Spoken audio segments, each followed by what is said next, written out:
उत्तराखंड मेरे हिल की धड़कन, अपना रेडियो उत्तराखंड सबको है पसंद। रेडियो उत्तराखंड मेरे हिल की धड़कन, रेडियो रेडियो। भारत माता की जय, भारत माता की जय, भारत माता की जय। To begin the ceremony, I would request Sir Governor to please light the lamp for us and mark the beginning of the event.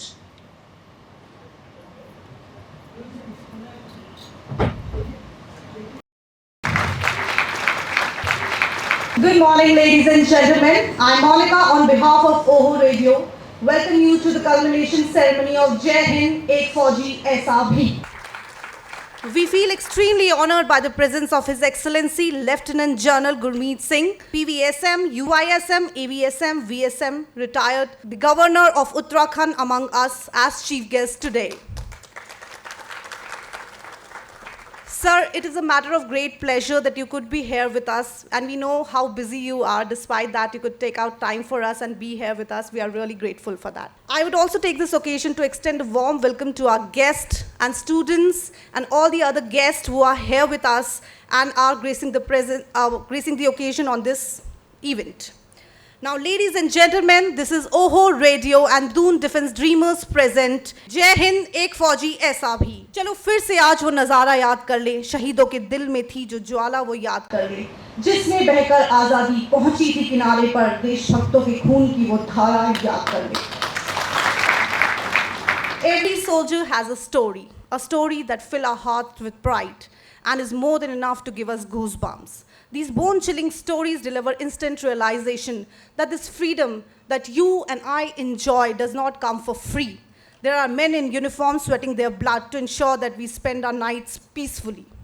They have to live far from their homes and loved ones. These countless, uncounted sacrifices that they make for the country to keep the country safe, and their courage and valor and passion are larger than life. Today, we will remember such legends whose story will make your chest swell with pride and honor. आज ऐसे ही कुछ stories को हम यहाँ देखेंगे, सुनेंगे और याद करेंगे. And to pay tribute to the soldiers and set the vibe of patriotism in the air on the occasion of the 76th Independence Day, I would like to invite a soldier himself from ITBP, Arjun Kheriyal. Arjun Kheriyal जी जब अपनी वर्दी में गाना गाते हैं, देशभक्ति उनके sir चढ़कर बोलती है. सरहद पर दुश्मन जब दिख जाए तो इनकी बंदूक बोलती है, और जो अपनों में ही देश प्रेम की अलग जगानी हो तो ये काम इनकी आवाज करती है. Ladies and gentlemen, let's welcome Arjun Kheriyal from ITBP.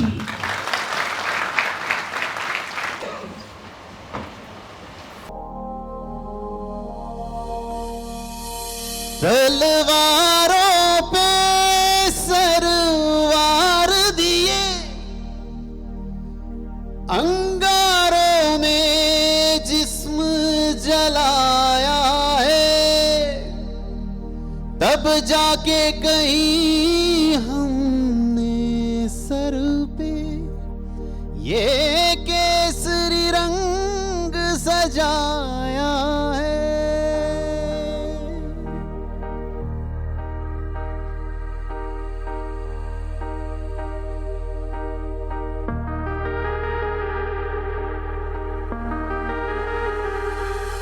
मेरी ज़मीं अफसोस नहीं जो तेरे लिए सौ दर्द सहे, महफूज रहे तेरी आन सदा, चाहे जान मेरी ये रहे न रहे.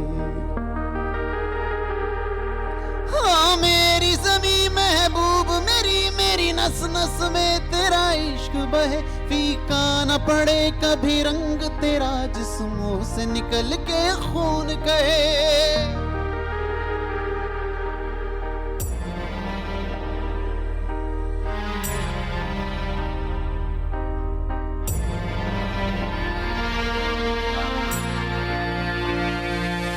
तेरी मिट्टी में मिल जावा गुल बन के, मैं खिल जावा, इतनी सी है दिल की आरज़ू. तेरी नदियों में बह जावा, तेरे खेतों मैं लहरावा इतनी सी है दिल की आरज़ू। वो वो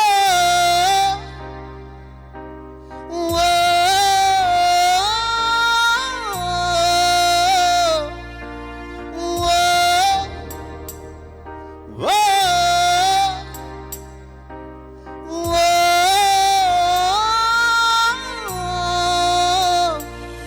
सरसों से भरे खलियान मेरे, जहाँ झूम के भंगड़ा पा न सका, आबाद रहे वो गाँव मेरा, जहाँ लौट के वापस जा न सका।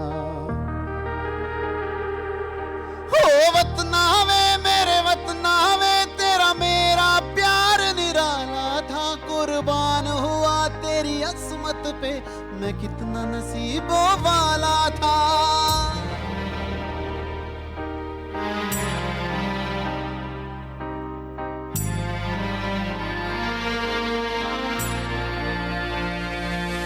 तेरी मिट्टी में मिल जावा गुल बढ़ के, मैं खिल जावा इतनी सी है दिल की आरज़ू।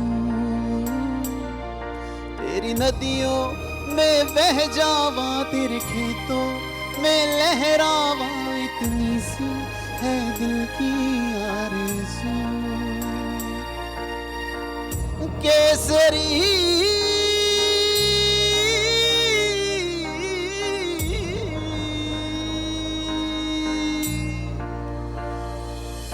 ओ हीर मेरी तू हंसती रहे, तेरी आंख घड़ी भर नम ना हो, मैं मरता था जिस मुखड़े पे, कभी उसका उजाला कम ना हो। माई मेरी क्या फिक्र तुझे, क्यों आंख से दरिया बहता है, तू कहती थी तेरा चांद हूँ मैं, और चांद हमेशा रहता है। माई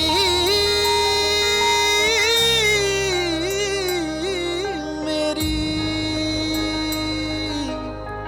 वतना मेरा, कुर्बान हुआ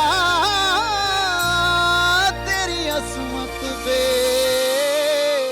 है कितना नसीबा मेरा।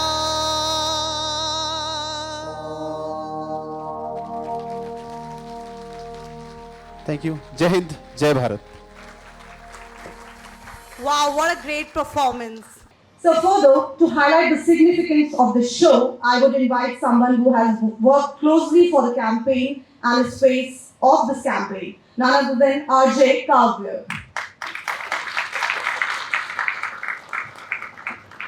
Thank you so much Monika and बहुत अच्छे से आप इस इवेंट को आगे बढ़ा रही हैं। सर जानते हैं कि मोनिका हमारी बैकबोन है, एक्चुअली हमारी चीफ ऑपरेटिंग ऑफिसर हैं, तो आज हमने इनको जिम्मेदारी दी कि आप फ्रंट पे आई है।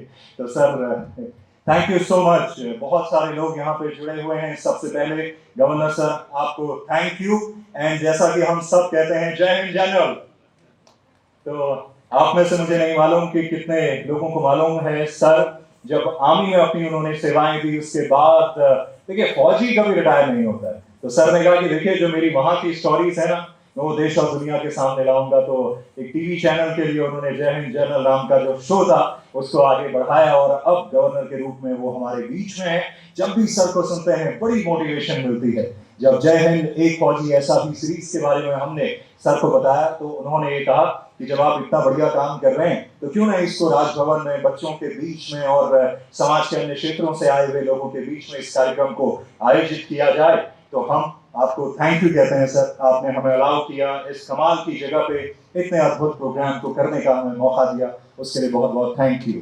हम दोनों डिफेंस ड्रीमर्स को थैंक यू कहते हैं, बिना उनके सहयोग के ये संभव नहीं था। जब इस तरह की स्टोरीज आमतौर पे होता है कि रेडियो, क्योंकि हमारा डिजिटल रेडियो है, ऐप के माध्यम से चलता है, तो हमें ऐसा लगता है कि रेडियो सिर्फ गाना सुनाने का माध्यम है, लेकिन हम ये सोचते हैं कि हमारी जिम्मेदारी इससे कहीं ज्यादा है। तो जैसा कि मोनिका ने बताया कि हिल यात्रा के अंदर जैसे हम उत्तराखंड के गांवों में जाते हैं, मैं उत्तराखंड हूँ सीरीज के भीतर जो कॉमन लोग, उनका जो अनकॉमन कंट्रीब्यूशन है उसकी बात करते हैं। तो जय हिंद, क्योंकि हम एक फौजी प्रदेश, वैसे तो पूरा देश फौजी जज्बे और जुनून का प्रतीक है, लेकिन जब उत्तराखंड की बात आती है तो वो कुछ अलग हो जाती है। तो हमें लगा कि जय हिंद जैसा एक प्रोग्राम करना चाहिए, सल्यूट करना चाहिए, ट्रिब्यूट देना चाहिए हमारे जवानों को, और दून डिफेंस स्ट्रीमर्स इसमें साथ में आए। मैं आपको बहुत थैंक यू कहता हूँ। तो अब हमने पिछले 2 सीजन, जो पहला सीजन था जहाँ पे जय हिंद उत्तराखंड के वीर नाम से हमने उसको किया था, और ये सेकंड सीजन जिसका नाम है जय हिंद एक फौजी ऐसा भी। तो हमने इन दोनों सीजन के भीतर क्या कुछ किया उसकी एक छोटी सी झलक हम आपको दिखाने जा रहे हैं। मैं अपनी टीम से रिक्वेस्ट करूंगा कि उस वीडियो को प्ले किया जाए। न किसी मौसम की मार, न गोलियों की बौछार, कौन रोकेगा उसे जिसकी लहू की हर बूंद में है देश के लिए प्यार। जी हाँ, जय हिंद एक ट्रिब्यूट है देश के उन दीवानों के लिए जिन्होंने सरहद पर अपने शौर्य, पराक्रम और सूझबूझ से हर बार दुश्मन को धूल चटाई और वक्त आने पर हंसते हंसते देश के लिए कुर्बान हो गए। जय हिंद, जय हिंद, जय हिंद, जय हिंद। जय हिंद सीजन 1 में जहां हमने बात की उत्तराखंड के वीरों की, वहीं जय हिंद सीजन 2 में हमने याद किया भारतीय सेना के पहले 5 star general field marshal Sam Manekshaw को, जिनकी दिलेरी दुश्मन ने देखी और बेबाक अंदाज और साफ गोई तत्कालीन प्रधानमंत्री ने। फिर मेजर सोमनाथ शर्मा, जिनको भारत का पहला परमवीर चक्र दिया गया। जय हिंद, जय हिंद। मेजर शैतान सिंह, चीनी सैनिकों के दुस्साहस का जवाब अपने अदम्य साहस से दिया और मरणोपरांत परमवीर चक्र से नवाजे गए। कारगिल की लड़ाई के दौरान घर में घुसाए दुश्मन को नेस्तनाबूद करने का जज्बा लिए ये दिल मांगे मोर कहने वाले कैप्टन विक्रम बत्रा, पहले विश्व युद्ध में ब्रिटेन के सर्वोच्च वीरता पुरस्कार विक्टोरिया क्रॉस से सम्मानित राइफलमैन गब्बर सिंह नेगी जी, राइफलमैन जसवंत सिंह रावत, जिन्होंने अरुणाचल प्रदेश में चीनी सेना से लड़ते हुए अकेले 300 दुश्मन सैनिकों को मार गिराया। 2008 में हुए मुंबई आतंकी हमलों में ऑपरेशन ब्लैक कमांडो के तहत टीम का नेतृत्व करने वाले मेजर संदीप उन्नीकृष्णन, सिख रेजिमेंट की पहली सिख बटालियन के सिपाही, बर्मा में जापानियों के खिलाफ ऑपरेशन में अविश्वसनीय प्रदर्शन कर विक्टोरिया क्रॉस हासिल करने वाले सिपाही नंद सिंह, सिर्फ 18 साल की उम्र में गोरखा राइफल्स, फिर आजाद हिंद फौज में मेजर और फिर भारतीय सेना की सीक्रेट इंटेलिजेंस टीम का हिस्सा बने Durga Malji, rainbow of Indian army कहे जाने वाले मेजर सुधीर कुमार वालिया। उसके बाद बारी आई उस जवान की जिसकी कहानी शुरू हुई उसकी मृत्यु के बाद, जो भारत चीन सीमा की पहरेदारी करते और मृत्यु के बाद भी चीनी सेना के मंसूबों की जानकारी भारतीय सेना को देते, बाबा हरभजन सिंह। फिर नायक भवानी दत्त जोशी, हवलदार बहादुर सिंह बोरा, नायब सूबेदार राम प्रसाद बडोनी, नायक Jadunath Singh, Manoj Kumar Pandey, captain Gurbachan Singh Salaria, colonel Neelakantan Jayachandran Nair, captain Mahendra Nath Mulla, और फिर बारी आई 2019 में पाकिस्तान की ओर से हवाई सीमा में घुसपैठ का जवाब देने वाले विंग कमांडर अभिनंदन वर्धमान की। मां भारती के लिए अपने अदम्य साहस का परिचय देने वाले हमारे देश के रक्षक हर फौजी को हमारा सलाम। जय हिंद, एक फौजी ऐसा भी।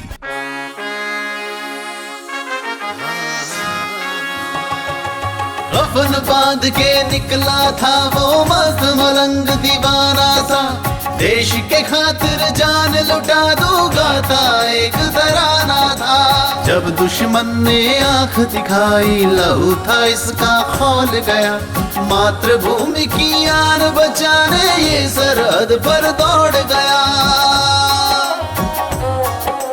सींच दी धरती अपने खून से, दुश्मन भागा उस पार, प्राण गवा के अमर हो गया शेर दहाड़ा आखिरी बार। जय हिंद, जय हिंद, जय हिंद।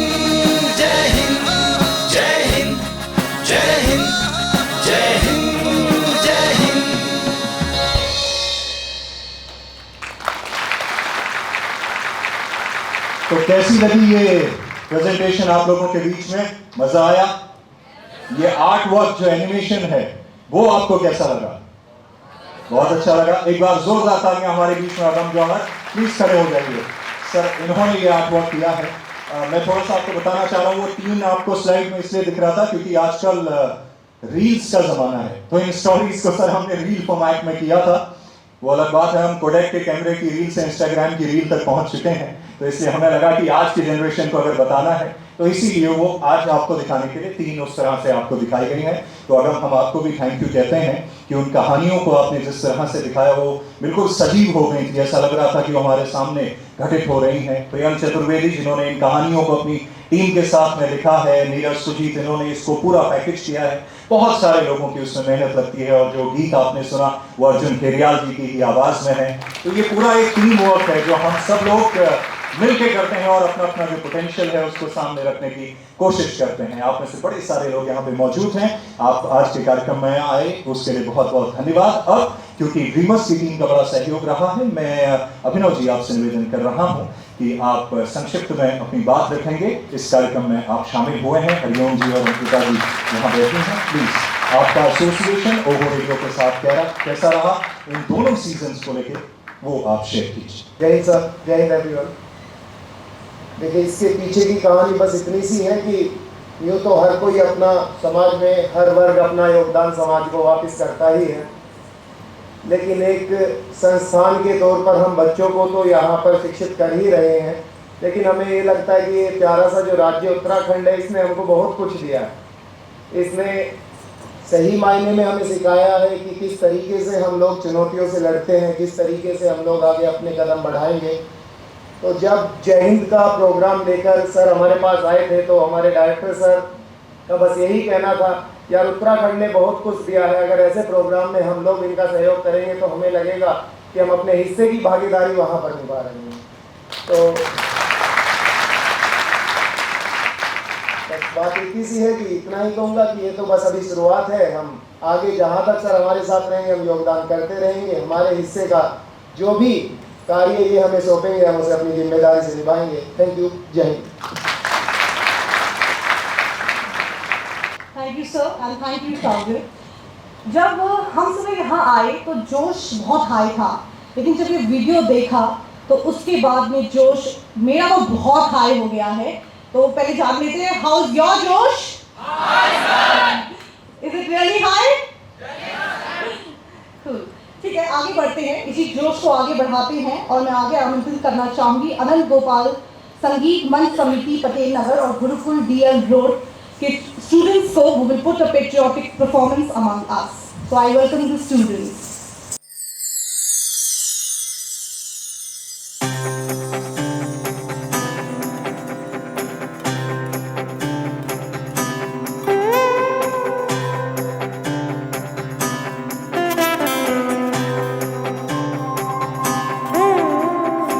लोगो देखो देखो छा गया है आकाश पर अब तिरंगा, भरे भरे मन गर्व से है लहरा गया जब तिरंगा। लोगो देखो देखो छा गया है आकाश पर अब तिरंगा। ऐ वतन वतन ऐ माँ जननी, तूने दिया है जीवन, तूने दिए आराम। जननी तेरा प्यार है मन में, होठों पे तेरा नाम। जननी अब तो एक ही धुन है, आए तेरे काम। जाग जाग हिंदुस्ता है और जाग जाग हिम्मत है, रास्ते हैं और कारवां है और मंजिलों की चाहत है। जाग जाग हिंदुस्ता है और जाग जाग हिम्मत है, रास्ते हैं और कारवां है और मंजिलों की चाहत है। जागा हिंदुस्तां, जागा हिंदुस्तां।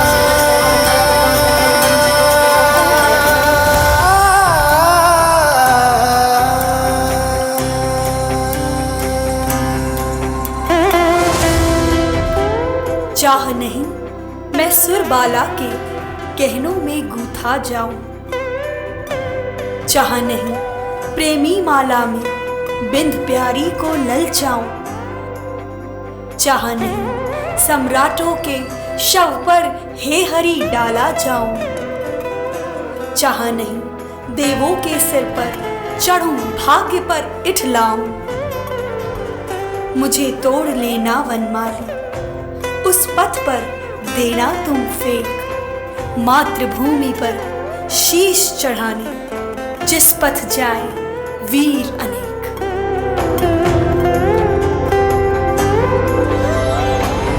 हाथों में लेके हम तिरंगा जब है चलते, आँखों में पल पल कितने सपने हैं पलते।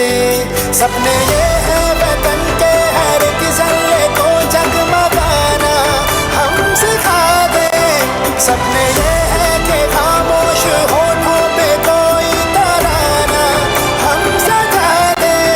ऐ वतन वतन वतन वतन, ऐ माँ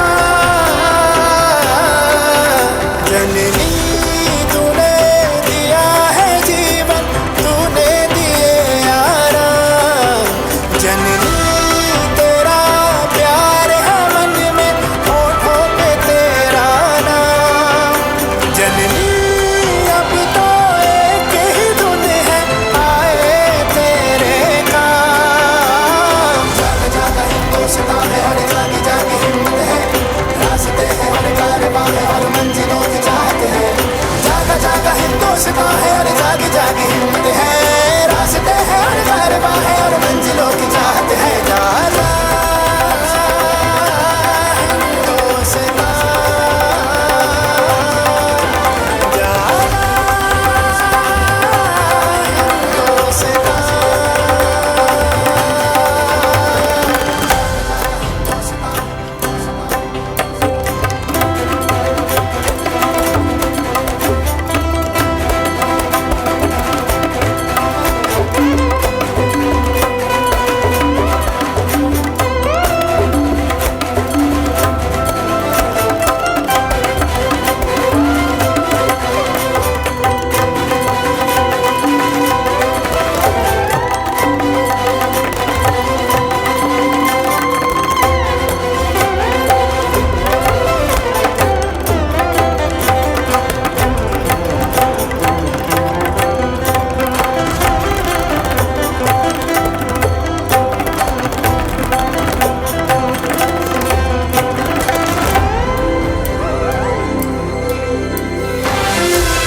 परफॉर्मेंस के साथ हम सभी देशभक्ति के रंग में रंग गए हैं. Wow, students, it was really a great performance. A huge round of applause for these students.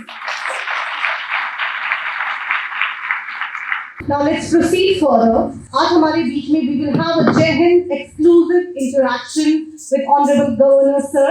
और before we start the session, मैं आमंत्रित करना चाहूंगी इस पॉडकास्ट को आगे ले जाने के लिए आरजे काव्य को मंच पर. तो बच्चों, आप सभी एक्साइटेड हैं गवर्नर सर को सुनने के लिए? तो first of all thank you very much sir, हमें ज्वाइन करने के लिए, मौका देने के लिए. आज का ये प्रोग्राम जो आपने अब तक देखा और हमने यहाँ पे एक वीडियो के ज़रिए आपको बताने की और दिखाने की कोशिश करी कि हम क्या कर रहे हैं, ओहो रे इस प्रोग्राम में किया है, आपने देखा, कैसा महसूस हो रहा है सर? जय हिंद. जय हिंद एक ऐसा शब्द है, आत्मा से निकलता है और आत्मा से निकल के पूरे भारत की आत्मा को एकजुट करता है.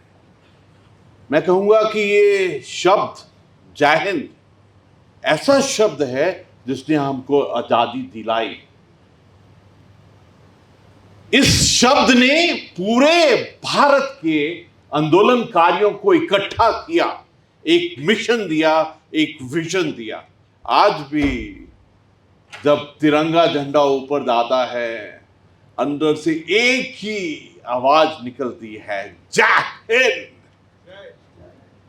और मुझे ऐसा प्रोग्राम, ऐसी सोच विचार धारणा जो जय हिंद से जुड़ी है, सचमुच में कमाल है। Thank you sir. और मैं इस इनिशिएटिव के लिए ओहो को, काव्या जी को, मोनिका जी को और पूरी टीम को धन्यवाद देना चाहता हूं।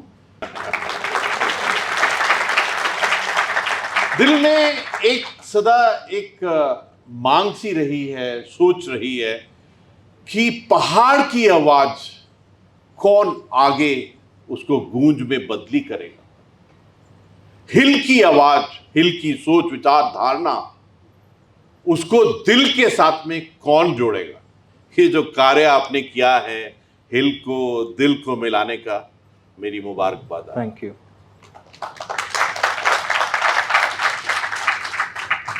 आज सचमुच जो पहला गीत गाया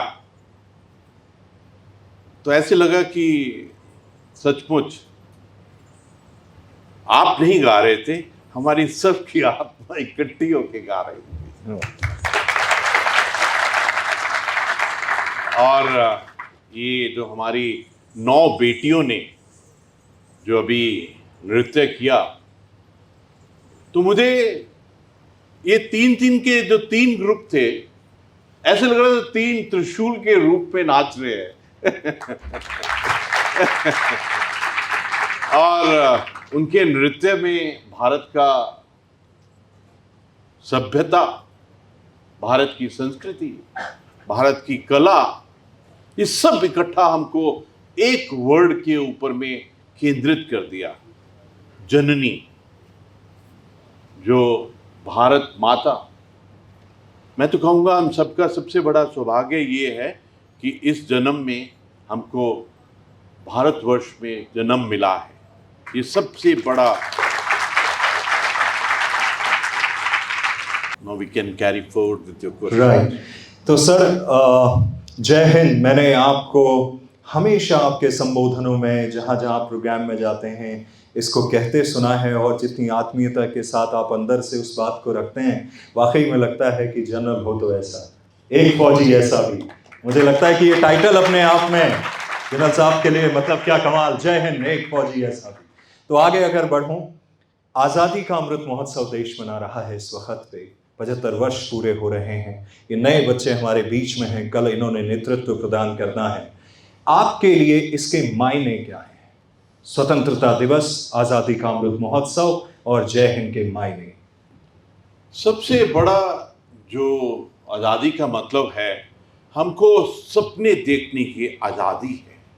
ये जो नाम ही है, दून ड्रीम, डिफेंस ड्रीम, ये जो सपना देखना और संकल्प करना, ये सबसे बड़ा आज़ादी का चिन्ह है।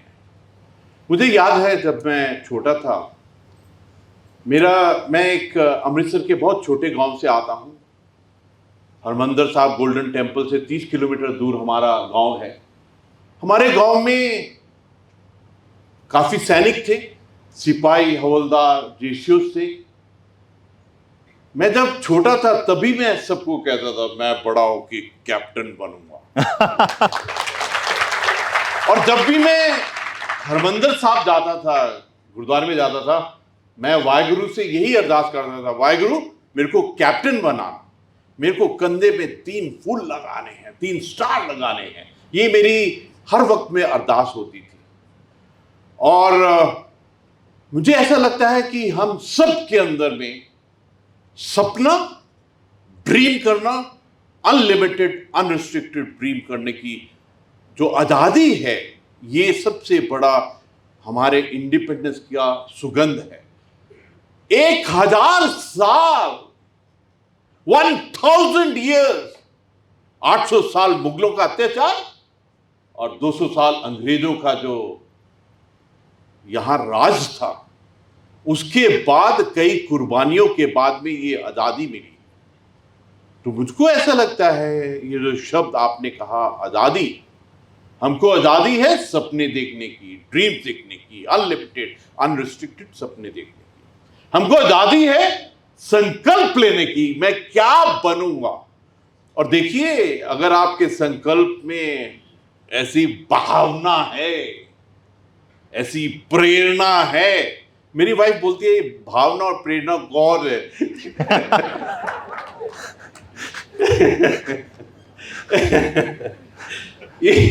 ये भावना और प्रेरणा जो है संकल्प लेकर अचीव करने की, ये भारत में पॉसिबल है। इसलिए मुझे ऐसा लगता है कि आज का जो आजादी दिवस है, आज का जो आजादी शब्द है भारत के लिए, इसका बहुत गहरा मतलब है। आप जो सोचेंगे वो बन जाएंगे आप। अगर कितना सुंदर शब्द है दून, ऊपर में डिफेंस, ड्रीमर्स, और ऊपर में ड्रीम है। आप सबने जो ओहो के साथ में इकट्ठा होकर सोचा है। देखिए, मेरा बचपन का जो एक संकल्प था कि मेरे को कैप्टन बनना है, 3 फूल लगाना है, मैं तो उसमें अपनी पूरी ताकत, श्रद्धा, भावना, प्रेरणा सब कुछ शामिल किया था। और आखिर में क्या हुआ? आखिर में मैं 3 स्टार जनरल बना। ये सब भारत की आजादी, भारत के सपने और भारत के संकल्प हैं। और मुझे ऐसा लगता है फौज में भी सिखाते हैं, पूरा कार्य पूरा होने के बाद में अंदर से ही एक तिरंगा झंडा ऊपर आता है और अंदर से जय हिंद निकलता है।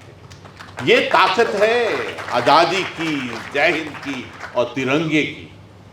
आपने देखा कि कितना सम्मान से तीनों रंगों में हमारी 9 बेटियों ने क्या सम्मान दिया हमारे झंडे को, हमारे तिरंगे झंडे को, और किस प्रकार उन्होंने अपने नृत्य और गीत के अंदर में उसको शामिल किया। बिल्कुल। सर आगे बढ़ें।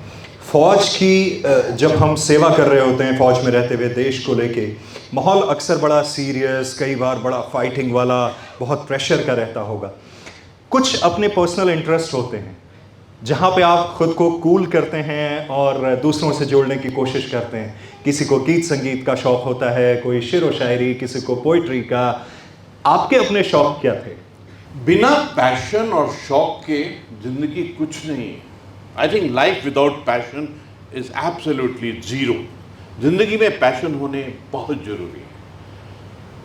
मैं असम रेजिमेंट का हूँ और मेरी यूनिट 4 असम रेजिमेंट है, और मेरे जितने भी सैनिक थे वो पूरे नॉर्थ ईस्ट के सोल्जर्स हैं। हमारे मिजोरम, नागा, सिक्किम, गुरखा सब। और मैंने एक चीज़ उनसे सीखी कि वो अपने कार्य में एकदम बिल्कुल मस्त और अंदर से एकदम खुश, हर वक्त इसी भावना से रहते हैं। एंड मैंने देखा कि ज़िंदगी में पैशन होना बहुत ज़रूरी है। और जब मैं स्कूल में था तो 3 पैशन थे। पहला, मैं जिम्नास्टिक टीम में था, तो जिम्नास्टिक योगा का एक फॉर्म ही है, लेकिन बहुत मज़ा आता था।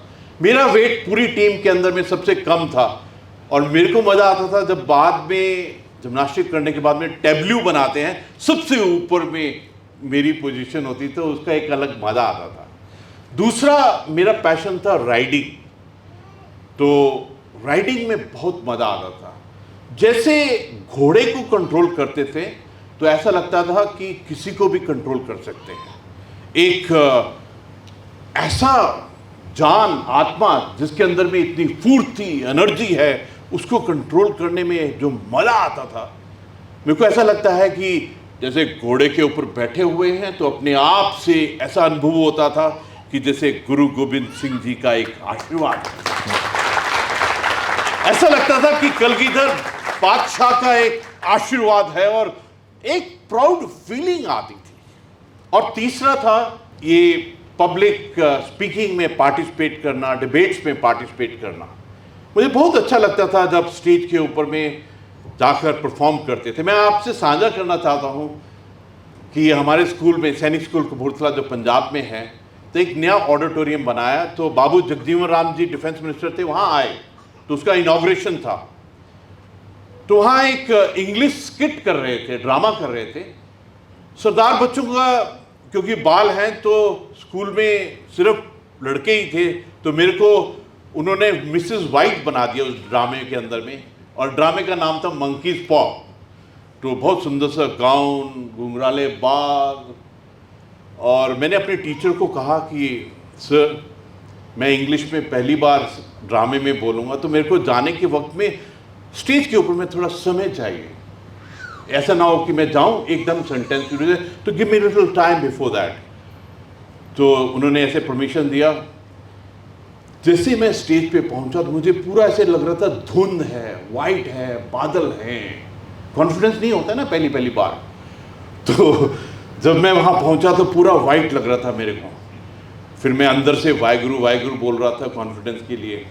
तो फिर मेरी बारी आने वाली थी, पहला वर्ड बोलने वाला था कि ऑडियंस में से एक बच्चे ने बोला आंटी। तुम सब हंस पड़े।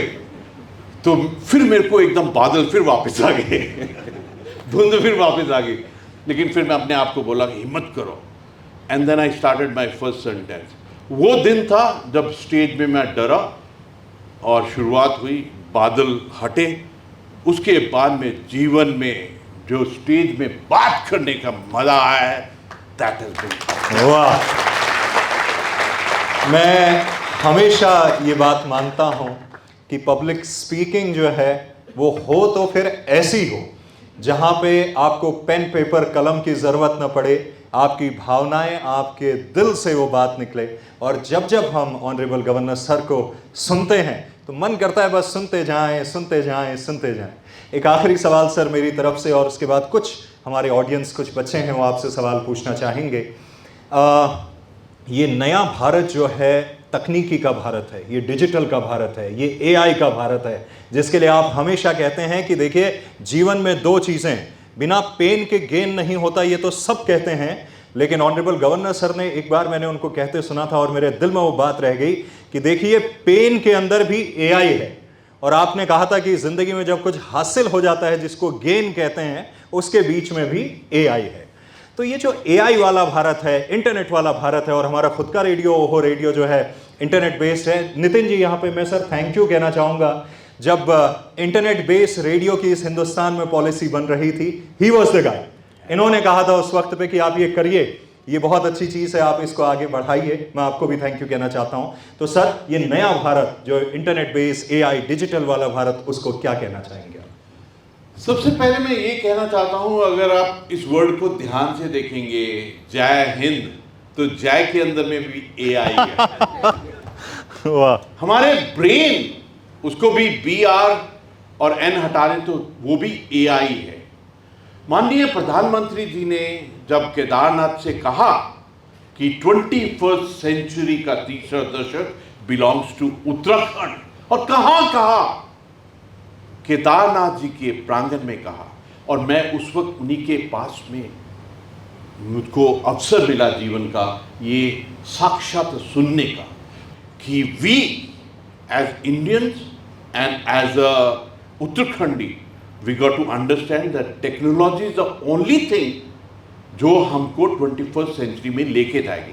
मेरा अंदर आत्मा से एक क्वेस्ट है, एक प्रभु को रिक्वेस्ट है, एक वंदना है, अरदास है कि भारत की सभ्यता, संस्कृति और असली इतिहास, उसके अंदर में इतनी गहराई है।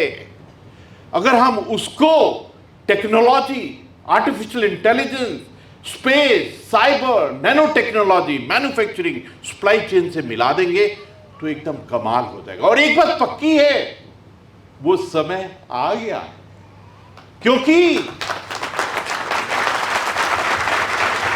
वो समय आ गया है। और मुझे ऐसा लगता है कि आर्टिफिशियल इंटेलिजेंस, टेक्नोलॉजी और जितना भी ये मॉडर्नेशन, ट्रांसफॉर्मेशन है, it's a very natural perspective for अस।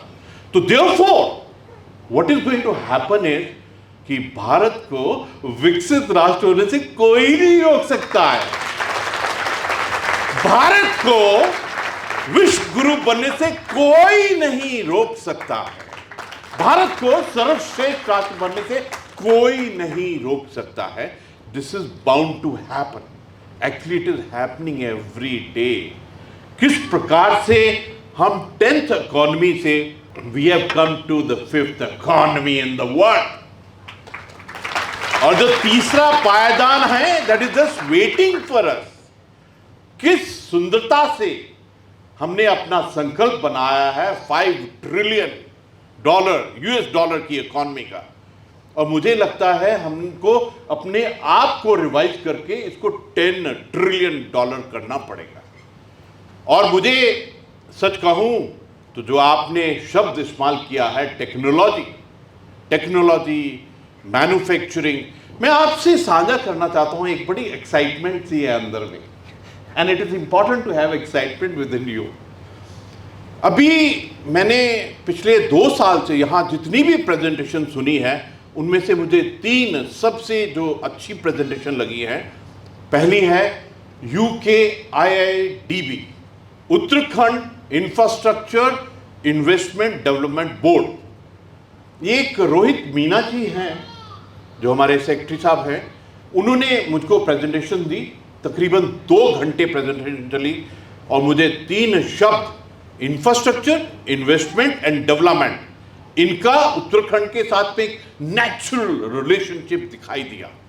दूसरा, हमने एक बहुत बड़ी कंपनी को, KPMG को लिया है 2 साल के लिए कि वो हमारी प्लान्स के अंदर में हमको मदद करे। और जो शिवजी है ना, उनका हर एक आशीर्वाद मुझे त्रिशूल के रूप में दिखाई देता है। जो तीसरा शूल त्रिशूल का है वो है कि दिसंबर के अंदर में उत्तराखंड में इन्वेस्टमेंट सबमिट होने वाला है। मुझे ऐसा लगता है कि इन शब्दों में वो ताकत है। इंफ्रास्ट्रक्चर, इन्वेस्टमेंट, डेवलपमेंट और टेक्नोलॉजी, जो हमको अवश्य ही 21st सेंचुरी के तीसरे दशक में अवश्य लेके जाएंगे। मेरी आप सबसे रिक्वेस्ट है कि आप टेक्नोलॉजी, आप आर्टिफिशियल इंटेलिजेंस, आप जितनी भी टेक्नोलॉजी उभर रही हैं, चाहे वो क्वांटम इंजीनियरिंग हो, मेटावर्स हो, जहाँ सेमीकंडक्टर हो, और मुझे ऐसा लगता है जिस प्रकार अभी उत्तराखंड के अंदर में, रुड़की के अंदर में ड्रोन की मैन्युफैक्चर हो रही है, आने वाले समय में आर्टिफिशियल इंटेलिजेंस, सेमीकंडक्टर और टेक्नोलॉजी एक अलग ही रूप लेगा। ये आप सबकी आत्मा को पता होना चाहिए कि nobody can stop us from being विश्व गुरु, विकसित राष्ट्र, आत्मनिर्भर भारत, सर्वश्रेष्ठ भारत। क्या बात है, जोरदार तालियां होनी चाहिए। वाह। तो आगे बढ़ते हैं। मैं रिक्वेस्ट करूंगा सबसे पहले इधर प्रियंका परिहार, इनके हस्बैंड भी आर्मी में हैं, आप सर से क्वेश्चन पूछना चाह रहे हैं। पहले तो आपकी बेटी का नाम बताइए आप। हाँ, त्रिशिका परिहार। त्रिशिका के लिए ताली बजा।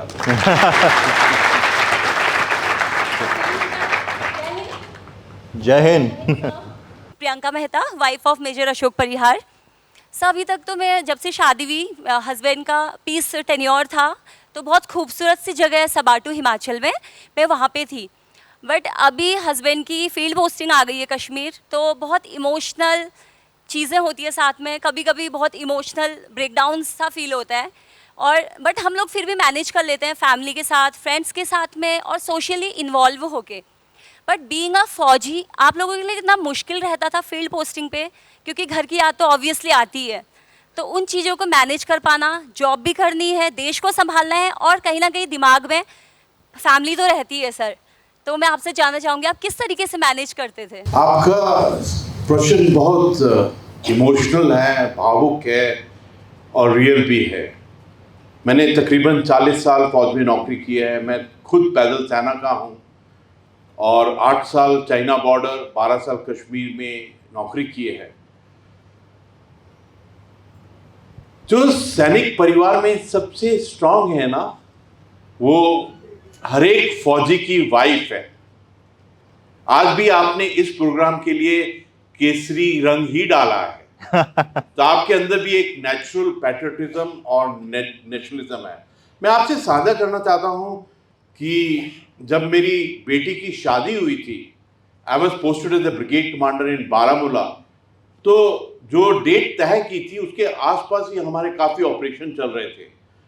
तो मैं तो अपनी बेटी की शादी में सिर्फ 5 दिन पहले ही पहुंचा था। उसका पूरा इंतजाम, everything was done by my wife, every decision, हर एक चीज was done by my wife.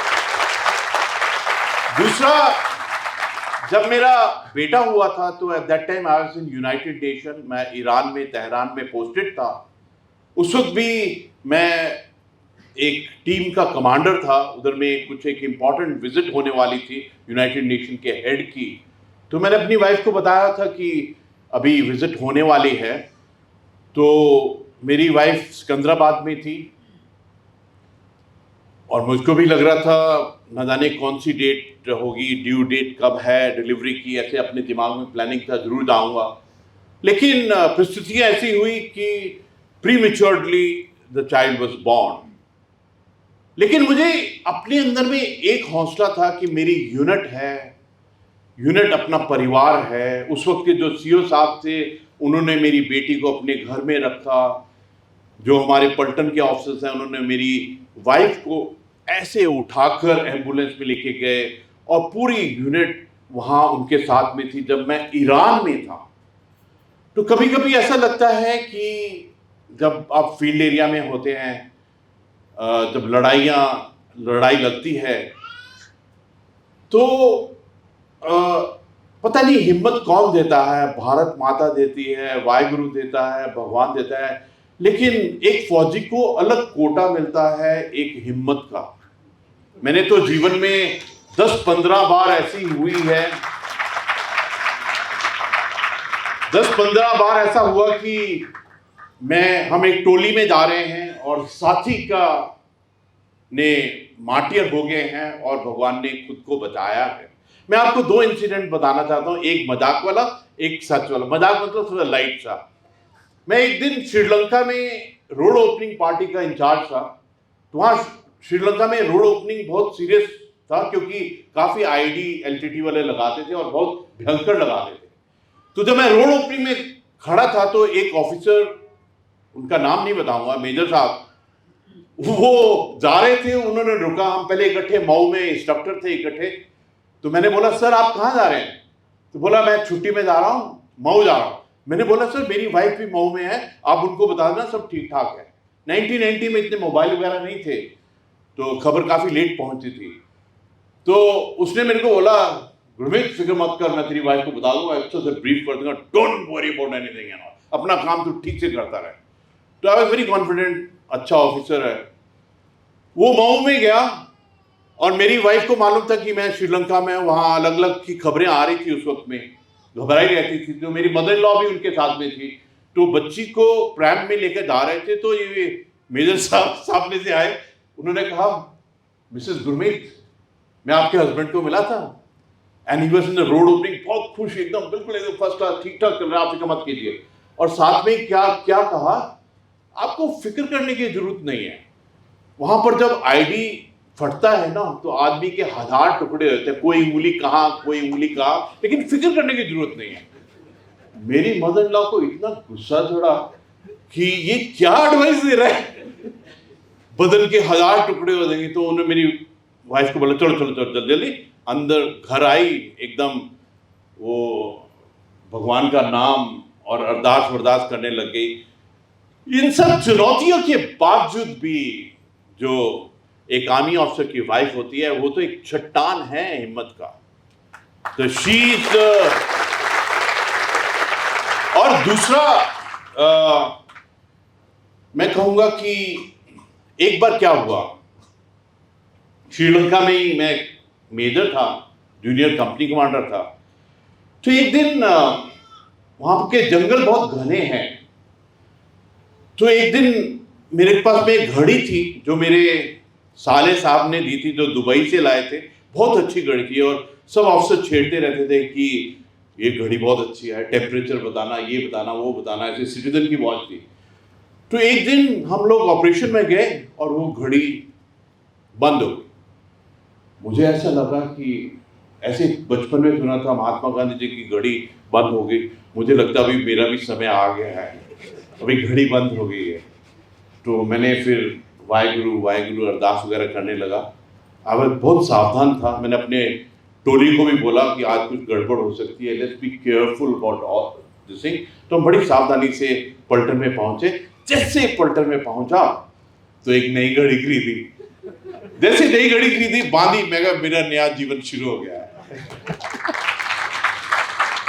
इन सब परिस्थितियों के बावजूद भी, इन सब चुनौतियों के बावजूद भी खुश रहना, प्रभु के आशीर्वाद में रहना। और आप घर में नहीं हैं, आपको मालूम है कि आपकी wife, army officer wife, army soldier wife, वो ऐसी चट्टान है, वो हर वक्त आपको कहती रहेगी कि आप अपना काम करते रहिए, don't worry, I will handle everything and all. ये कभी कभी ऐसा लगता है कि ये सबसे बड़ा आशीर्वाद है। And I am definite about it that you are the solid rock behind love. Great, thank you sir. Sahu ji हमारे बीच में है, मैं चाहूंगा क्विकली, एजीएम है यूनियन बैंक के। एक आपने चीज बोला था कि life is absolutely zero without passion. तो जब पैशन हम होते हैं तो सक्सेसफुल होते हैं, जब अच्छा लगता है। तो लाइफ में कभी कभी अप एंड डाउन होता है, जब अप होता है तो अच्छा लगता है, कुछ सक्सेस हो जाते हैं। सर जब डाउन हो जाते हैं तभी वो पैशन कहाँ डिफाइन होता है सर? Please explain sir. आपने बहुत सुंदर बात कही। मैं कभी कभी ऐसे सोचता हूँ, पैशन, खुशी, हौसला, मोटिवेशन, इंस्पिरेशन सब अंदर का खेल है। मुझे ऐसा लगता है कि जीवन सिर्फ सोच, विचार और धारणा है। मैं आपको दो एग्जाम्पल देना चाहता हूं। मैं एक एग्जाम्पल अपने आप को देता रहता हूं कि मैं ऐसे कभी इमेजिन करता हूं कि 50 मीटर में, 10-10 मीटर में 5 लोग खड़े हैं, अलग अलग प्रवृत्ति के लोग हैं, और मैं अपनी एक नई ड्रेस, नया सूट डालता हूं, नई पगड़ी, नए जूते, और अपने आप को बोलता हूं कि मैं बड़ा स्मार्ट लग रहा हूं। तो मैं उस 50 मीटर में चलता हूं, तो जब पहले 10 मीटर आता है तो पहला वाला ऐसे एक्सपेरिमेंटेशन, वो मेरे को बोलता है यार एमी लग गंडिया है यार। आई टेल, मेरा मोराल थोड़ा सा डाउन हो जाता है। फिर थोड़ा आगे जाता हूँ, इससे बड़ा स्मार्ट लग रहा है, फिर मोराल हाई हो जाता है। फिर आगे जाता हूँ, बोलता है इतना अच्छा नहीं लग रहा है, तो फिर डाउन हो जाता है। अगला वाला बोलता है एकदम बिल्कुल सोल्जरली लग रहा है, फिर बढ़ जाता है। मैं बाहर वाले लोगों की आवाज से अपने इंस्पिरेशन, मोटिवेशन को गुलाम नहीं होने दूंगा। मैं अपनी मोटिवेशन, अपने इंस्पिरेशन को खुद बनाऊंगा। दूसरा, मैं जब कोर कमांडर था तो अक्सर प्रेस कॉन्फ्रेंस के अंदर में 100-200 माइक प्रेस वाले आते थे। कोई बड़ा ऑपरेशन हुआ तो ये भी मालूम था कि everybody will hear every word, every emotion, they will note down everything, not only nationally but internationally also. तो मैं प्रेस कॉन्फ्रेंस में जाने से पहले अपने बाथरूम में जाता था, अपने शीशे की तरफ देखता था, और जैसे गुरु गोविंद सिंह जी की फोटोग्राफ में थोड़ी जो चिन को ऊपर करता था और अपनी आंखों में आंख मिलाता था, अपने आप को कहता था कि गुरमीत, तेरे अंदर में गुरु गोविंद सिंह जी का अंश है, तेरे अंदर में गुरु गोविंद सिंह जी का डीएनए है, तेरे अंदर में गुरु गोविंद सिंह जी की सोच, विचार और धारणा है, और तेरे नाभि के अंदर में, अपने आप को मैं कहता था कि तेरे नाभि के अंदर में गुरु नानक देव जी बसते हैं, जो कहते हैं सचखंड बसे निरंकार, कि भगवान वही बसेगा जहां सत्य होगा। तो I used to take 2 motivation from there, कि मैं सच बोलूंगा, और दूसरा, निश्चय कर अपनी जीत करो, शुभ कर्मंते कबहू न करो, एंड फेयरलेसनेस। तो ये सब 4 दिन के बाद में I to go to the press. हाँ, अभी पूछिए क्या सवाल पूछना है। तो मैं ये कहूंगा कि जहां आपको लगता है आपकी पैशन, आपका दृढ़ निश्चय, कमिटमेंट, डेडिकेशन, परसेवरेंस कम हो रही है, अपने आप से अपनी बैटरी को खुद चार्ज कीजिए। क्या हुआ, जबरदस्त। देवेंद्र रावत जी हमारे बीच में हैं, माइक उनके पास पहुंचा दीजिए। जय हिंद सर। आपको जब भी मैंने सुना या आरजे काव्य जी के प्रोग्रामों में, ओयो रेडियो में, आपने पहले भी जो मैंने इंटरव्यू देखे उसमें आपको जब सुनता हूँ मैं, तो ऐसा लगता है कि कोई स्पिरिचुअल गुरु बोल रहा है।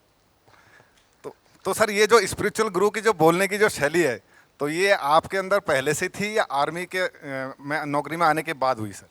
आपका सवाल बहुत अच्छा है। ये जो पब्लिक स्पीकिंग है, अपने आप को कम्युनिकेट करना है, वार्तालाप करना है, मुझे शुरू से ही बचपन से ऐसा लगता था कि मेहनत करनी पड़ेगी, इसमें हार्डवर्क करना पड़ेगा, परिश्रम करना पड़ेगा। मुझे याद है स्कूल में हमारे एक प्रैक्टिस होती थी कि हर रोज एक स्कूल का बच्चा न्यूज़ पढ़ता था। तो बच्चे नॉमिनेट होते थे, टीचर से मदद लेते थे, अगले दिन में न्यूज़ पढ़ते थे। जब मेरी बारी आई तो मैंने अपने आप को चैलेंज किया कि मैं न्यूज़ को पूरा रट लूंगा, और पूरा न्यूज़ को रट के, लेकिन न्यूज़ के प्रोसेस से ही बोलूंगा। तो मैंने बोला, फिर कॉन्फिडेंस आने लग गया। फिर हमारी जो डिबेट कंपटीशन होती हैं, डिबेट हुई, और फिर मैंने कहा कि बिना स्ट्रेटजी के, बिना सोच के डिबेट जीत नहीं सकते हैं। तो सब्जेक्ट बड़ा इंटरेस्टिंग था कि डे स्कॉलर्स अच्छा है कि रेजिडेंशियल वाले अच्छे हैं। तो मैंने पता किया थोड़ा रिसर्च से कि 4 टीचर जिन्होंने जज कर रहे थे, उसमें से 3 डे स्कॉलर थे। तो मैंने एक सेंटेंस बोला, मैंने बोला अगर mister Sharma, mister Ahluwalia, mister Malla day school के प्रोडक्ट है तो इसकी कोई डिस्कशन की जरूरत नहीं है। थोड़ा स्ट्रैटेजी लगानी पड़ती है। फिर मैंने जब भी जैसे सेकेंड लेफ्टिनेंट बना तो अपनी कंपनी का रोल कॉल लेने के लिए मेरे को बड़ा मजा आता था, और रोल कॉल के अंदर में छोटी छोटी बात अपने जवानों को बताना, उनको एक्सप्लेन करना। मेरे जवान नॉर्थ ईस्ट के थे, उनकी हिंदी इतनी अच्छी नहीं थी, तो दिल करता था उनकी हिंदी में इम्प्रूवमेंट करूं, बात करूं। और मैं आपको बताना चाहता हूं कि जब मैं कोर कमांडर था, तो as a core commander Srinagar के अंदर में मेरे पास में 24 हेलीकॉप्टर थे। तो मैंने अपने स्टाफ को ये बोला था कि जहां पर भी 1,500 से ज़्यादा जवान इकट्ठे हैं, चाहे वो ट्रांजिट कैंप है, ट्रेनिंग है, जब कहाँ पर है, तो मेरे को बताओ, मैं हेलीकॉप्टर से वहाँ जाऊँगा और 40 मिनट वहाँ बात करूँगा, और मैं अपनी आत्मा के अंदर में मेरा क्या सोच विचार है वो एकदम उनको बताऊँगा। तो मैं आपको एक नुस्खा बताता हूँ बड़ा अच्छा। तो मैं सबसे पहले जवानों के पास जाता था, जब खड़ा होता था मैं कहता था, जवान बहुत इनोसेंट और बहुत फेथफुल उनका कम्युनिटी है, मैं कहता था, आपकी आंख मेरी आंख से मिलाए, आपका दिमाग मेरे दिमाग से मिलाइए, आपकी आत्मा मेरी आत्मा से मिलाइए। तो कुछ समझ आते थे, तीनों चीज मिला लेते थे। तो फिर मैं अपनी बात शुरू करता था। सब कुछ अच्छा चलता है क्योंकि जवान तो बहुत डिसिप्लिन है, आपने हुक्म दिया तीनों चीज मिलाओ तो मिला के रखेंगे। लेकिन फिर भी मिलाने के बावजूद भी 5 मिनट के बाद में मैं कहता, आपकी आंख कहां है? तो बाकी जो डर के वो पक्का एकदम सीधा देखते थे।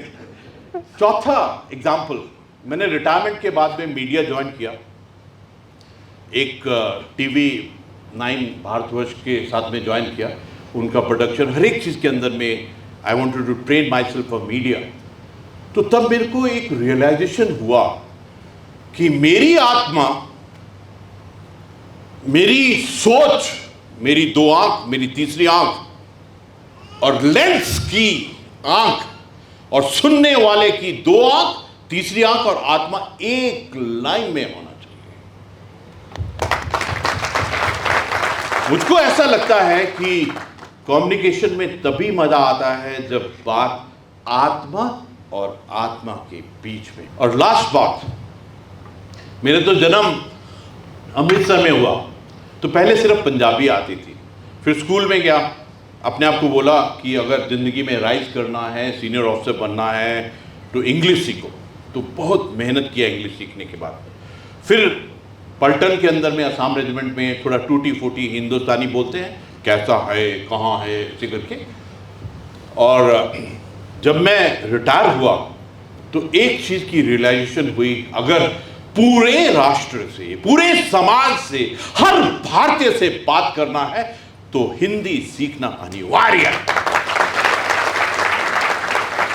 तो मैंने अपने आप को हिंदी में ट्रेनिंग किया, कोचिंग किया, उच्चारण का। जिस दिन मेरा अनाउंस हुआ था कि उत्तराखंड गवर्नर के लिए, तो मैं अपनी वाइफ को बोला, मेरी वाइफ ने अयोध्या से LLB की है, she did it in Hindi medium. मैं उसको सदा बोलता था कि आपने ऐसे किया है। तो जिस दिन मेरा अनाउंसमेंट हुआ, मैंने अपनी वाइफ को बोला, राणो मैं उत्तराखंड में जा रहा हूँ। तो मेरे को बोली, उत्तराखंड नहीं है, खंड है। फिर बोलती है उत्तराखंड नहीं है, उत्तराखंड है। तो मेरे को ऐसा लगता है जीवन is all about continuum learning. I think that's the way to do it. Great. Hindi है हम, वतन है हिंदुस्तान हमारा। तो चलिए, इसी हिंदुस्तान के प्यारे कुछ बच्चे आपसे कुछ गाइडेंस लेना चाह रहे हैं, ड्रीमर्स के बच्चे। सबसे पहले Jain sir, my name is Prachi Yadav. My question is, can we take college courses or other training programs in the military?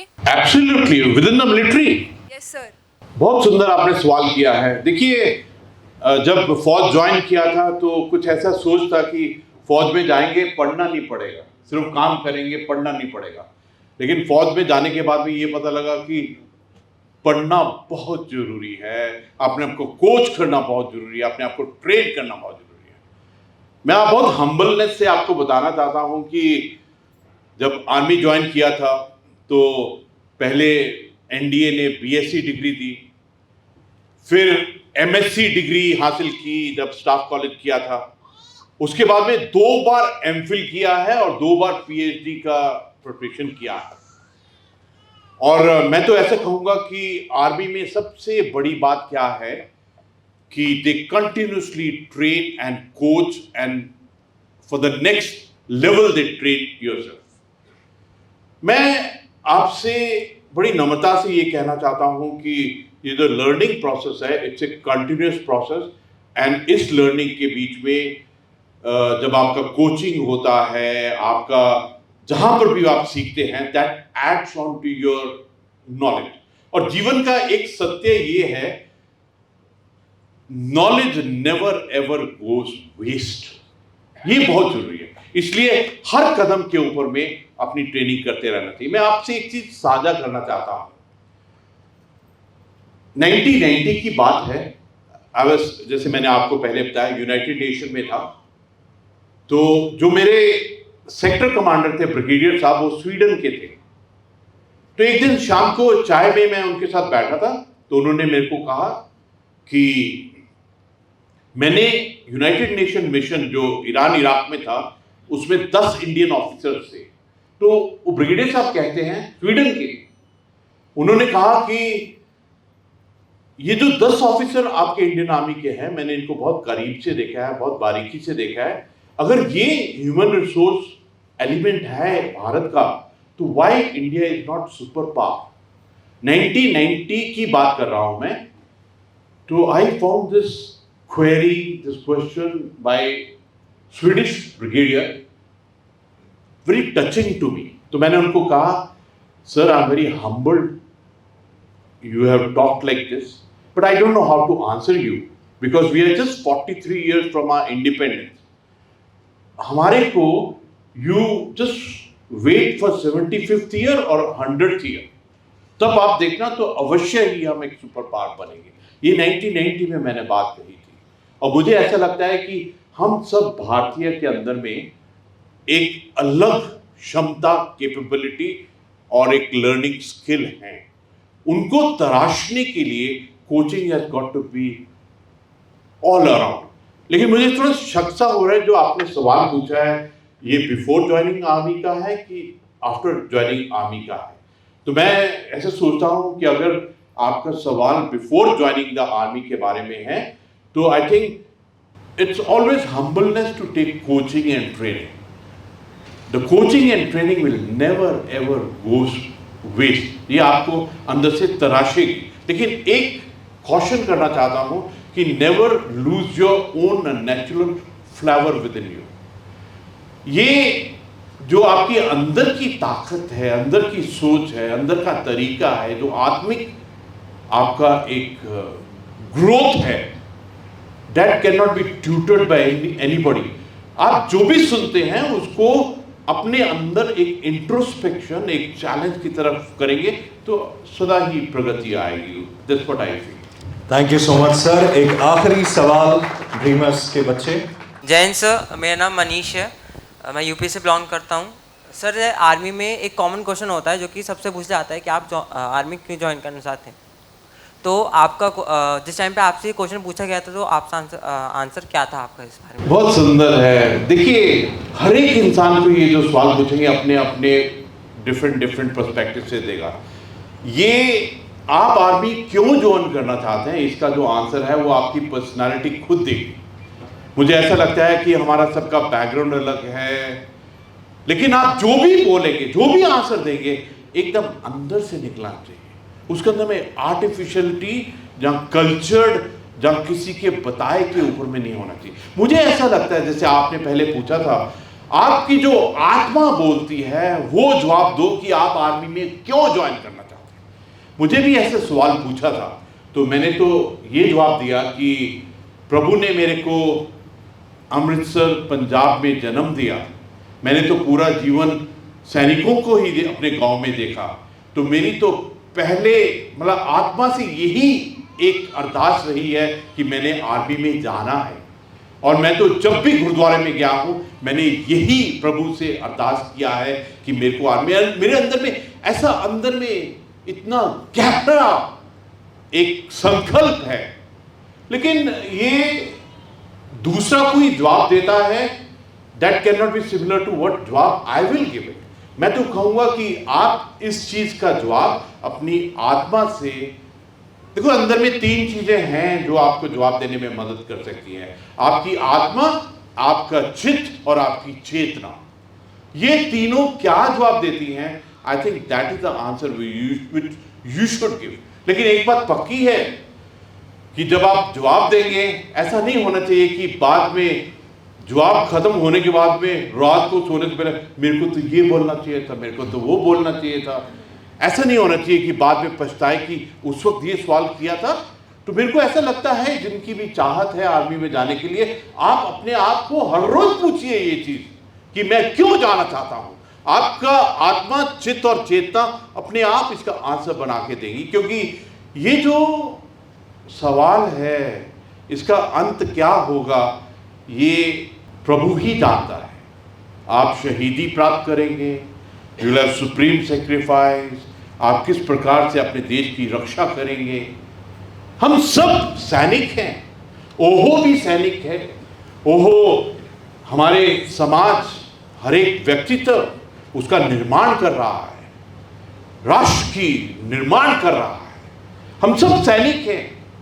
लेकिन जो जवाब होना चाहिए वो आत्मा से होगा तो मजा आएगा.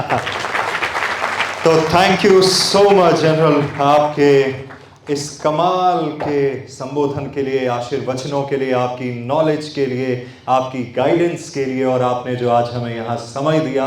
हम सबको बहुत मजा आया. बच्चों, मजा आया आपको? yes, सर को सुन के मजा आया? yes, तो एक बार फिर आपसे पूछता हूं मैं, हाउस द जोश? हाउस द जोश? हाउस द जोश?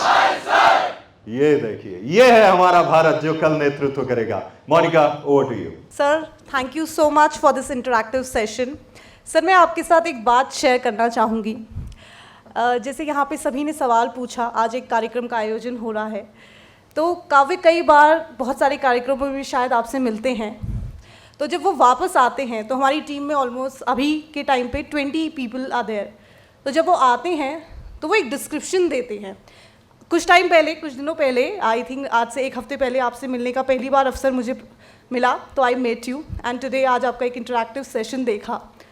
तो जब काव्य ऑफिस आते हैं और टीम के साथ बैठते हैं एंड जब हमने कहा कि इस बार हम गवर्नर सर के साथ इवेंट करेंगे, तो वो आपका एक स्केच बनाते हैं, क्योंकि बाकी लोगों ने शायद आपको उस तरीके से नहीं देखा है, तो he creates a sketch and he tells us कि सर ऐसे बोलते हैं, सर जय हिंद ऐसे बोलते हैं, राइट सर इस तरीके से आप कपड़े पहन के आते हैं, सर का ये इस तरीके से ये होता है, इस तरीके से वो होता है, कैरिकेचर आपका रेडी किया जाता है। एंड आज जब मैंने आपको इस इंटरैक्टिव सेशन में देखा, तो नाउ आई नो कि वो जो पिक्चर क्रिएट की गई है आपकी, आप उसमें कैसे फिट बैठते हैं। So thank you so much कि आप यहाँ आए and you gave us time. आगे कार्यक्रम को बढ़ाते हैं एंड इससे और यहाँ से अब मैं इनवाइट करना चाहूँगी सर हरिओम और अंकिता मैम को। एंड सर मैं रिक्वेस्ट करूँगी आपसे कि प्लीज़ आप इन्हें एक स्पेशल टोकन ऑफ अप्रिसिएशन दें। Sir this series would not have been possible without Doon Defence Dreamers, और यहाँ आज हमारे बीच में हैं Mr Hariom Chaudhary and Mrs Ankita Taneja. Thank you Doon Defence Dreamers कि आप इस सीरीज़ में हमारे साथ जुड़े and you can make this a grand series. Thank you so much. Now I would request team ओहो एंड जिन स्टूडेंट्स ने आज पार्टिसिपेट किया है, अगम एंड अर्जुन सर आपका, to join us on stage for a group photograph. I will always also request Pratibha ma'am to join us on stage.